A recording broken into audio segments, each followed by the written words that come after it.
Family background business की है या नहीं है, इस बात से कोई फर्क नहीं पड़ता। छोटे शहरों में लोगों को यही लगता है कि गवर्नमेंट जॉब मिल जाए और मेरे अपने ड्रीम्स हैं वो पूरे हो जाएंगे। एक रेगुलर इनकम आदमी को चाहिए होती है जिससे घर चलता है। वैसे यही कहना चाहूँगा, मूर्ख होते हैं जो लोग कहते हैं कि इंडिया में बिजनेस करना संभव है। उनका माइंडसेट है ही नहीं, उनका सर्कल भी नहीं है।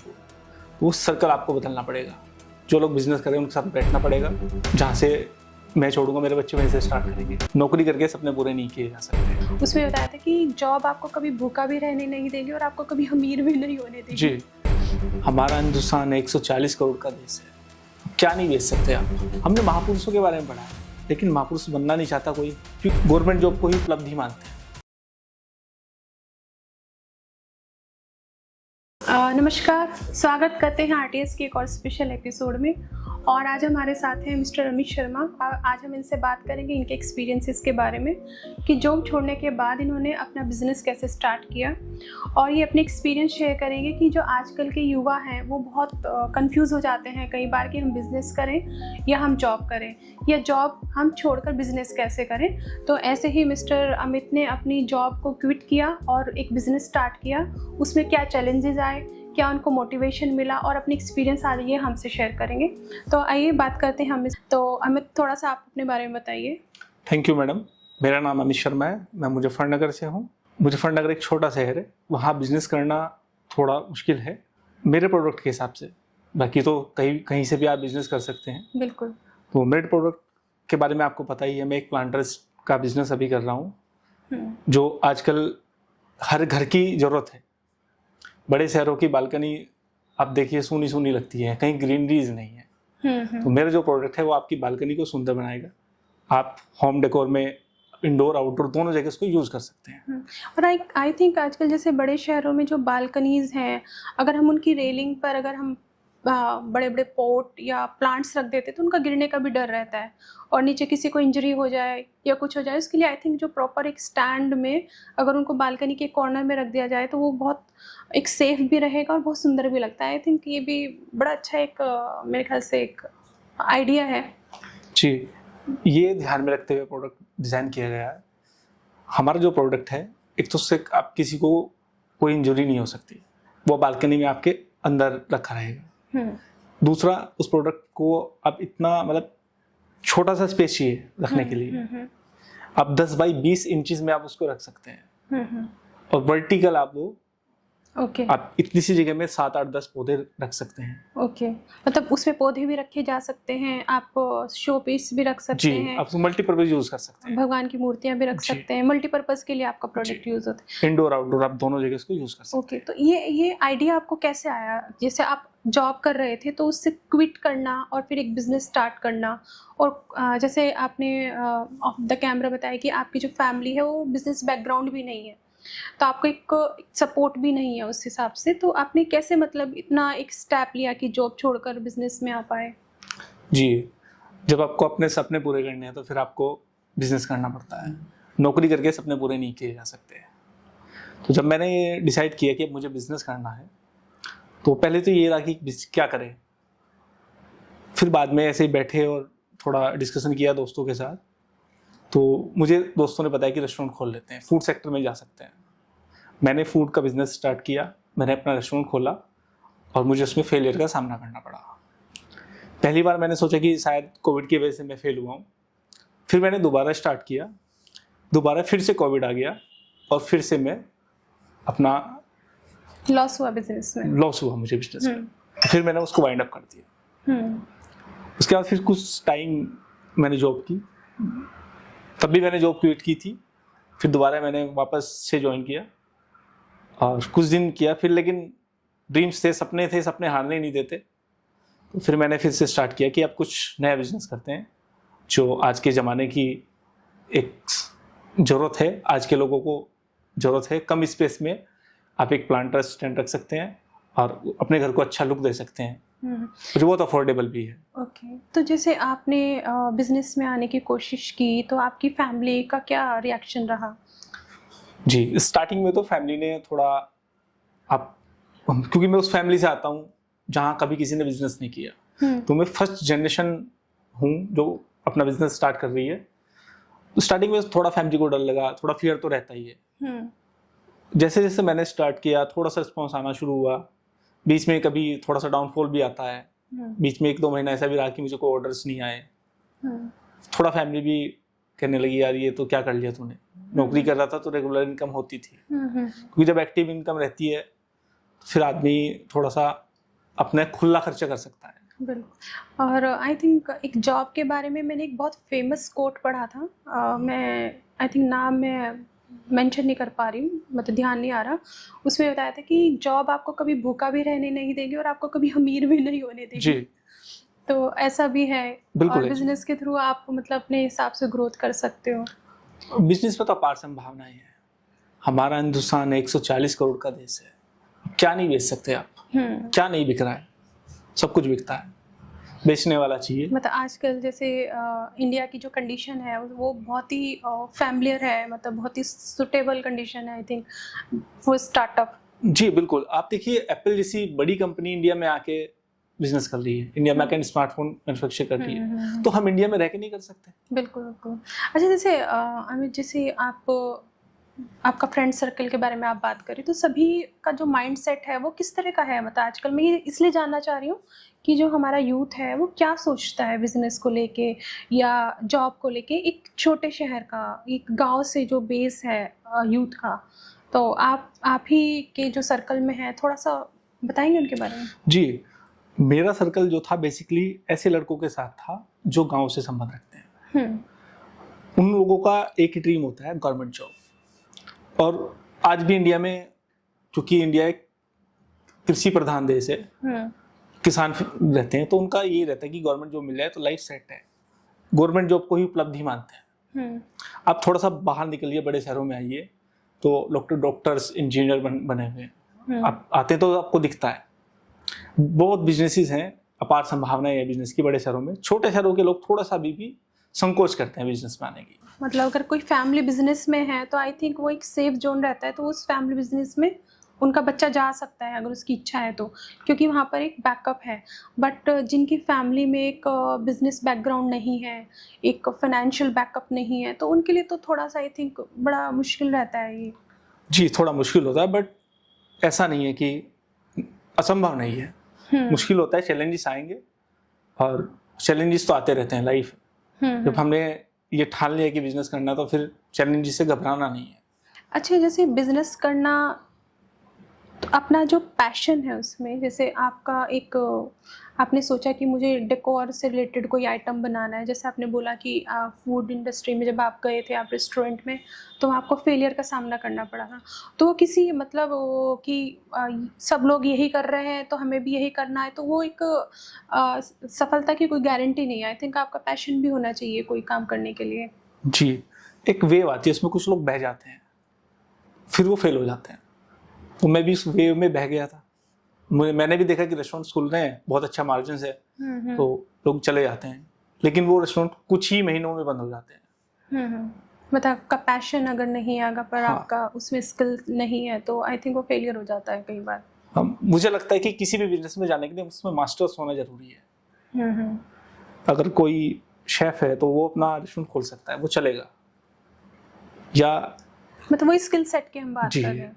और एक मेरे ख्याल से एक हॉबी ले लो या एक पैशन है जो किसी का, तो वो आई थिंक सपोर्ट तो करता ही है। जी बिल्कुल। तो जैसे आपने कहा आप एक छोटे शहर से आते हैं, और तो छोटे शहर में एक बिजनेस का स्टार्टअप करना कितना मुश्किल है, और उसके लिए शुरुआत करना, ये सब थोड़ा सा आप बताइए कि क्या क्या आपने चैलेंजेस फेस किए, क्या क्या परेशानियाँ आपको आई? जी, छोटे शहर में ये कहना तो बड़ा मुश्किल होगा कि मुश्किल है बिजनेस करना। बिजनेस तो सभी जगह चलते हैं, लेकिन ये डिपेंड करता है प्रोडक्ट टू प्रोडक्ट। आपका किस तरह का प्रोडक्ट है, आपकी डिमांड कहाँ से आ रही है, आपके टारगेट ऑडियंस क्या है, ये चीज़ पर निर्भर रहता है। तो मेरा प्रोडक्ट जो है वो बेसिकली मेट्रो सिटीज़ से मेरी डिमांड आती है, तो इसलिए मुझे थोड़ी सी चैलेंजेस रहते हैं कि मेरे क्योंकि लोकल ऑडियंस नहीं है, लोकल डिमांड नहीं है, तो थोड़ा सा चैलेंजेस है बाहर जाके प्रोडक्ट बेचना। अच्छा, इसलिए मैंने थोड़ा सा ऑनलाइन करने का सोचा है। ओके। जैसे आपको नहीं लगता कि जैसे हमारे यहाँ जो यूथ है, अगर वो बिजनेस करना चाहते हैं तो, और वो ऑलरेडी जॉब में है, जॉब स्किप करके बिजनेस करना, थोड़ा सा उन लोगों के लिए एक बहुत बड़ा एक रिस्क फैक्टर हो जाता है। तो इसके पीछे आप क्या कारण समझते हैं? जी, आजकल मुझे लगता है कि एक रेगुलर इनकम आदमी को चाहिए होती है जिससे घर चलता है, बिल्कुल। वो बहुत ज़रूरी है। तो जब हम जॉब से बिजनेस पे स्विच करते हैं तो ये कहना इतना आसान नहीं है कि एकदम से आपका बिजनेस सक्सेसफुल हो जाएगा। आप फेल भी हो सकते हैं। जब फेलियर होंगे तो चैलेंजेस आएंगे, ज़्यादा आएंगे। आपके घर के खर्चे तो झुके तो रहते हैं। तो वो एक चैलेंज होता है जॉब वाले व्यक्ति को बिजनेस में आना। कुछ लोग जो हैं पॉलिटिशियन बनना चाहते हैं। यूपी में आपको पता है पॉलिटिशियन बनना सभी मतलब पॉलिटिशियन बनना चाहते हैं। अपना एक भौकाल बनाना चाहते हैं। यूपी के माइंडसेट है। खासतौर से मुजफ्फरनगर, मेरठ, तो आप मतलब आपका तो बेस सिटी है मुजफ्फरनगर। शुरुआत होती है राजनीति की। बहुत अहम सीट रही है लोकसभा सीट भी हमारी। आप न्यूज़ कभी देखे तो आपको पता लग जाएगा। बिल्कुल। तो उनका माइंडसेट यही है कि आर्मी में जाना है, पुलिस में जाना है, गवर्नमेंट जॉब करना है, बैंकिंग सेक्टर में चले जाएं। आर्मी में जाना अच्छी बात है, पुलिस में जाना भी ठीक बात है, देश की सेवा करते हैं। लेकिन सिर्फ गवर्नमेंट जॉब की तरफ भागना ये मूर्खता है। मेरा मानना तो ये है कि अगर यूथ जाना चाहता है हमारी डिफेंस सर्विसेज में, दैट इज़ वेरी गुड कि हम अपने देश की जो सेवा है वो बहुत सारे फ्रंट पे कर सकते हैं, बॉर्डर पे कर सकते हैं, डिफेंस सर्विसेज के थ्रू कर सकते हैं। लेकिन अगर देश की एक प्रगति में भी आप अपना योगदान दें तो आई थिंक उसमें बिजनेस करना भी बहुत एक अच्छी सेवा ही है कि आपका देश ग्रो कर रहा है उससे। जी बिल्कुल। ये बिजनेस, जब हम बिजनेस करते हैं तो हम जीएसटी देते हैं, टैक्सेस देते हैं, जो इकोनॉमी को आप बढ़ाते हैं। जो टैक्स देते हैं उससे आपकी प्रगति होती है देश की। तो बिजनेस करके भी आप देशभक्त बन सकते हैं। रतन टाटा को आप देख लीजिए कितना उन्होंने देश के लिए किया। तो आपके प्रेरणा स्रोत आई थिंक मुझे लगता है रतन टाटा जी बिल्कुल। अच्छा, उन्हीं से इंस्पायर हूँ। तो अभी कभी बचपन में रतन टाटा जी से रिलेटेड आपने अपने सिलेबस में कुछ पढ़ा? नहीं, ये नहीं। मैं जी नहीं, ये मेरे ख्याल से हमारे जो स्कूल का जो सिलेबस है उसमें बहुत सारे हमारे कल्चर के बारे में, हमारे इतिहास के बारे में बहुत कुछ बताया जाता है।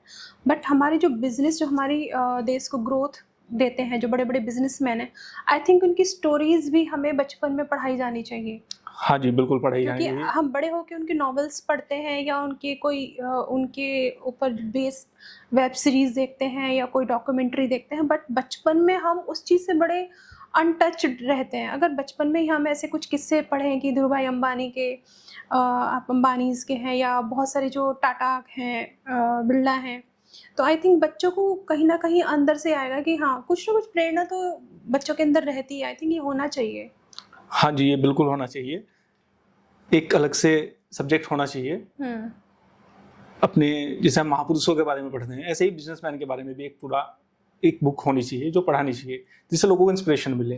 तो अमित, जैसे आप चाहेंगे कि आपकी जो जनरेशन आए आगे तो वो मतलब बिजनेस में जाए या सर्विसेज की तरफ जाए? सभी सेक्टर में भी बिजनेस है। आप देखिए इन्फोसिस, टीसीएस जैसी कंपनीज वो सर्विसेज तो देती हैं, और कुछ मैन्युफैक्चरिंग है। आप दोनों तरह का बिजनेस है, मैन्युफैक्चरिंग भी है और सर्विस भी है। तो बिजनेस में भी जा सकते हैं, सर्विस में भी जा सकते हैं। हमें तो टैक्स देना है, देश की प्रगति करनी है, आप चाहे जैसे कर लीजिए। बिल्कुल बिल्कुल।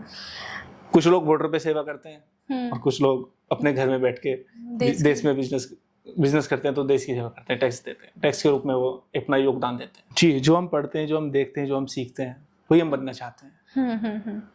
अभी देखिए आप, हमने पढ़ा है महात्मा गांधी के बारे में, हमने पढ़ा है जवाहरलाल नेहरू के बारे में, हमने महापुरुषों के बारे में पढ़ा है, लेकिन महापुरुष बनना नहीं चाहता कोई, क्योंकि वो बड़ा मुश्किल है बनना। लेकिन बिजनेसमैन बनना तो आसान है, वो तो बन ही सकते हैं। हाँ, तो उनके बारे में आई थिंक होना चाहिए। जी बिल्कुल होना चाहिए। और एक ऐसी बुक, ऐसा सिलेबस कुछ होना चाहिए जिसमें केवल बिजनेसमैन के बारे में बताया जाए, उनके ऊपर एक पूरी स्टोरी, उनकी उपलब्धियां बताई जाएंगी, उनके क्या क्या चैलेंजेस है, उन्होंने कब शुरू किया था, तब देश में मतलब बिजनेस नाम की कोई चीज नहीं थी। उन्होंने तब स्टार्ट करके वो सब सक्सेसफुल बिजनेसमैन बन गए। ये बहुत जरूरी है। जैसे आपने देखा है आजकल ग्रेजुएशन में ही बिजनेस स्टैंडर्ड्स वगैरह पढ़ाया जाता है, उससे पहले भी पढ़ाया जाता है, लेकिन उससे बच्चे मैच्योर नहीं होता। तो मैच्योर होना भी बहुत जरूरी है बिजनेस के लिए। और मैच्योर तभी होता है बच्चा जिसकी फैमिली बिजनेस कर रहे होते हैं, वो लोग बिजनेस कर जाते हैं, आगे चल जाते हैं। जो लोग जॉब बैकग्राउंड जिनकी है जॉब वाली, वो लोग तो ये चाहते हैं कि मेरे फादर ने जॉब की, मैं उनसे अच्छी जॉब कर लूँ। और आजकल का जो यूथ है वो गवर्नमेंट जॉब के पीछे भी भागता है, बेसिकली छोटे शहरों में। हाँ, वही थोड़ा सा आप उसको एक्सप्लेन करो। छोटे शहरों में लोगों को यही लगता है कि गवर्नमेंट जॉब मिल जाए और मेरे अपने ड्रीम्स हैं वो पूरे हो जाएंगे। लेकिन जैसे आप थोड़ा सा बाहर निकलते हैं, आप मेट्रो सिटीज़ में आते हैं, तो फिर आपको अपार संभावनाएं दिखती हैं कि बिजनेस क्यों ज़रूरी है। यहाँ बहुत डिमांड है, आप कुछ भी कर लीजिए, आप किसी रेस्टोरेंट में चलिए वहाँ आपको भीड़ मिलेगी, आप इवन किसी भी मॉल में चले जाइए, छोटे छोटे स्टोर होंगे वहाँ आपको भीड़ मिलेगी। तो कुछ भी ले आओ आप में बिकता है। और मेरे साथ के जो स्टूडेंट थे उनको विजिबिलिटी यही थी कि आर्मी में जाना है, पुलिस में जाना है, गवर्नमेंट एम्प्लॉयज़, गवर्नमेंट सेक्टर में जाना है, बैंक में जाना है। बिजनेस करने के लिए उनका माइंडसेट है ही नहीं, उनका सर्कल भी नहीं है वो सर्कल आपको बदलना पड़ेगा। जो लोग बिजनेस करें उनके साथ बैठना पड़ेगा। तो विजन आपको तभी मिलेगा जब आप बिजनेसमैन के साथ बैठोगे। मतलब आपका कहना ये है कि अगर जैसा आपको बनना है वैसे लोगों के साथ आपको जाना पड़ेगा जी, तो उससे माइंडसेट चेंज होता है। बिल्कुल होता है जी। मतलब आई थिंक मुझे ऐसा लगता है कि जो यूथ है वो एक पर्टिकुलर एज तक आते आते अपना विज़न क्लियर नहीं कर पाते कि हमें करना क्या है, और फिर उन पे जो फैमिली रिस्पॉन्सिबिलिटी है वो इस तरीके से ओवरलोड हो जाती हैं कि फिर उनको समझ ही नहीं आता कि अब किस दिशा में जाएं।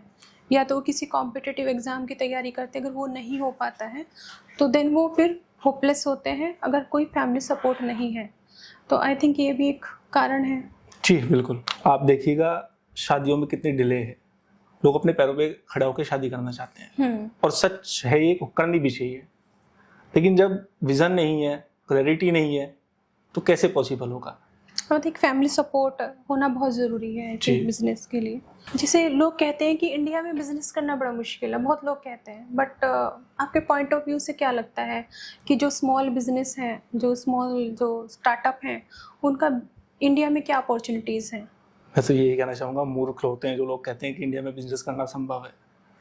140 करोड़ का देश है, अपार संभावनाएं हैं, इतनी ज़्यादा ऑडियंस किसी भी देश में नहीं है। 140 करोड़ लोग कम नहीं होते, उनमें से आप अपना 2%, 1-2% को भी टारगेट करें तो आप बहुत अच्छा पैसा कमा सकते हैं। मतलब आपका कहना है कि इंडिया में अगर बिजनेस नहीं किया तो कहाँ करेंगे फिर। आप देखिए एप्पल जैसी कंपनी इंडिया में आके आईफोन बनाना स्टार्ट कर रही है, चाइना इंडिया को एक्सपोर्ट करता है। तो क्योंकि इंडिया में डिमांड है, जब डिमांड है तो बिजनेस तो बढ़ेगा। तो इंडिया में डिमांड होगी तो बिजनेस बढ़ेगा, कहीं भी आप जाएंगे डिमांड होगी तो बिजनेस बढ़ेगा। बिल्कुल। अच्छा अमित, जैसे जब आप इनिशियल फेज में थे अपने बिजनेस के, तो कोई ऐसी अनएक्सपेक्टेड स्टोरी जो कि आपको बहुत इमोशनली टच किया हो कि हाँ मेरे बिजनेस के लिए भगवान एक अनएक्सपेक्टेड हेल्प दिया है मुझे। जी, ये स्टार्टिंग की बात है। मेरा वो पहला ही क्लाइंट था, उन्होंने मुझसे मेरा प्रोडक्ट लिया और मैं अपने बड़ा खुश था। मैंने उनको बोला कि आप मुझे इसकी वीडियोस और पिक्चर्स वगैरह जो भी आप अपने घर में जहाँ भी इसको रखेंगे मुझे भेजिएगा, मुझसे शेयर कीजिएगा। उन्होंने वो शेयर की, उन्होंने अपने व्हाट्सएप स्टेटस पे लगाया, अपनी इंस्टा स्टोरी वगैरह पे लगाया और मुझे कुछ ऑर्डर्स मिले। तो मैं थोड़ा सा भावुक हुआ, मुझे लगा कि यार कैसे कोई मतलब इतना मेरे लिए सोच सकता है। तो वो मुझे इमोशनल कर गए, उनसे मुझे अनएक्सपेक्टेड हेल्प मिली। ओके। तो और ऐसे ही कुछ फनी कोई इंसिडेंट जो बड़ा मज़ेदार रहा हो। जी, वो कुछ थोड़े दिन बाद की एक बात है। एक क्लाइंट थे, वो थोड़ा विस्की के शौकीन थे। तो उन्होंने जो मेरा प्रोडक्ट खरीदा, ऐसे ही मैं अपने क्लाइंट को कहता हूँ कि पिक्चर्स जरूर शेयर कीजिएगा। उन्होंने जो खाली बोटल्स होती हैं उसमें प्लांट्स लगा के, मनी प्लांट्स वगैरह, काफ़ी वो बहुत सुंदर सुंदर बोटल्स थी, उन्होंने वो उस पर लगा के मुझे भेजा। तो शुरू में मुझे लगा यार ये क्या इन्होंने रख दिया। फिर बाद में देखा कि उन्होंने बोस बोतल का बहुत अच्छा इस्तेमाल किया था, वो बहुत सुंदर उन्होंने डिज़ाइन किया था। तो अमित, जैसे आपकी एज के जो युवा हैं, जो लोग हैं, मतलब जो चाहते हैं कि हम बिजनेस करें बट उनको एक मोटिवेशन नहीं मिलता, तो क्या कहना चाहोगे आप उनके लिए। मैं उनको यही कहना चाहता हूँ कि फियर तो जरूर होगा स्टार्टिंग में, डर सबको लगता है, पर डर के आगे जीत है। बिल्कुल। बिजनेस करना चाहिए, अगर आपके सपने बड़े हैं फिर आपको बिजनेस करना चाहिए। और बिजनेस करना बहुत इजी हो गया आज के समय में। आप देखिए MSME के थ्रू आपको लोन मिल जाता है। सब कुछ डिजिटलाइजेशन हो रहा है इंडिया का। आपको ऑनलाइन अप्लाई करना है, सर्टिफिकेट NOC मिल जाती है सब। तो ऐसा कुछ है नहीं जो पहले दफ्तरों के चक्कर लगाने पड़ते थे, अब वो ऐसा तो नहीं है। तो इतना इजी जब सब हो गया तब भी आप नहीं कर सकते तो फिर आपकी गलती है। तो अगले आने वाले 5 साल में आप अपने आप को कहाँ देखते हैं? ये कहना तो बड़ा मुश्किल होगा। मैं तो ईश्वर के आशीर्वाद से जहां भगवान ले जाएंगे वहां जाना चाहता हूँ। हो सकता है मैं एक ब्रांड नेम भी बन जाए। जी, इट्स मतलब मैं फ्यूचर के बारे में कुछ नहीं कहूँगा। मैं बहुत ज़्यादा सोच लूँ, भगवान ने थोड़ा देना सोचा है, तो मैं ज़्यादा सोच लूँ तो मतलब मैं इस पर कुछ नहीं कहना मतलब आप अपनी जर्नी चलते ही रहना चाहते हैं, डेस्टिनी। जी, इसमें हाँ, एक सपने हैं वो जरूर आप पूरा करना जी हाँ, ड्रीम्स हैं, वो ड्रीम्स मुझे पूरे करने हैं। तो आप अपने बिजनेस को रन करने के लिए कौन कौन से चैनल यूज कर रहे हैं अभी, या आपको लगता है कि इस टाइम जो है ये सोशल मीडिया का जो एक डिजिटल एरा है, तो हम इसमें मतलब आपको क्या लगता है कितने चैनल आपके लिए अवेलेबल हो गए? देखिए, काउंटिंग कर पाना तो बड़ा मुश्किल है। बहुत सारे एप्लीकेशंस हैं आज, लेकिन बहुत छोटी छोटी सी चीज़ें हैं जहाँ आप स्टार्ट कर सकते हैं, जहाँ पैसे भी नहीं लगते। आप इंस्टाग्राम के माध्यम से अपना बिजनेस कर सकते हैं। इंस्टाग्राम पे रील्स अपने प्रोडक्ट की बनाइए, पोस्ट कीजिए, क्लाइंट बेस बना सकते हैं। आप व्हाट्सएप के थ्रू अपना ग्रुप बना के अपना बिजनेस कर सकते हैं। आप एग्जीबिशंस लगती रहती हैं, उनकी इन्फॉर्मेशन आपको मिल जाती है। सोशल मीडिया के माध्यम से आपको मिल जाती है। वहाँ पे आप अपना स्टोर लगा के अपना प्रोडक्ट बेच सकते हैं। सोशल मीडिया बहुत हेल्प करता है। आज के युग में अगर किसी ने इसका सही इस्तेमाल नहीं किया तो शायद फिर कभी नहीं कर पाएगा। बिल्कुल, हाँ, कि सही इस्तेमाल करना जरूरी है। तो आपके प्रोडक्ट में आप क्वालिटी को कितना इम्पोर्टेंस देते हैं? सबसे ऊपर मेरा प्रोडक्ट जब आप देखेंगे, जब आप लेंगे उसको, आपको देख के लगेगा कि ये 10 साल चलेगा। और उसके बाद भी जब वो खराब हो जाएगा 10 साल 15 साल बाद, तब भी वो स्क्रैप में जितने का आपने लिया था उससे आधे अमाउंट में चला जाएगा। अच्छा, तो अगर मतलब मैं तो अपनी डिस्क्रिप्शन में, वीडियो की डिस्क्रिप्शन में आपके प्रोडक्ट का लिंक ज़रूर डालूंगी और कॉन्टैक्ट नंबर ज़रूर डालूंगी कि जिनको भी लगता है कि उनको अप्रोच करना चाहिए वो आपको अप्रोच ज़रूर करेंगे। Thank you so much Amit, आपने बहुत अच्छी बातें की और मेरे ख्याल से बहुत लोगों को इससे मोटिवेशन भी मिला होगा और एक गाइडेंस भी मिली होगी। और थैंक यू सो मच आने के लिए।